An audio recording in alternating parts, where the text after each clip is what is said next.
চুপ চুপ। এই যে দুটো ভেজে নিয়েছি, এখন সস দিয়ে দিচ্ছি।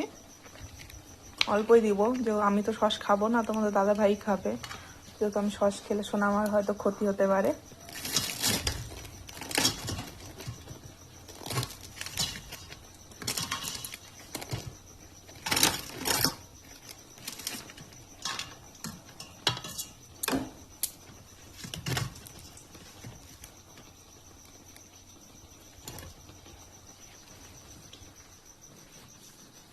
নাও, খেয়ে নাও। দেখো তোমাদের দাদা ভাই কিভাবে চাদর মুড়ি দিয়েছে, সোনা মাকে বলে নিয়ে আছে। আমাদের দিকে আজকে খুব ঠান্ডা পড়েছে। নাও, খেয়ে বলো কেমন হয়েছে। তুমি খাবা? তুমি খাবা?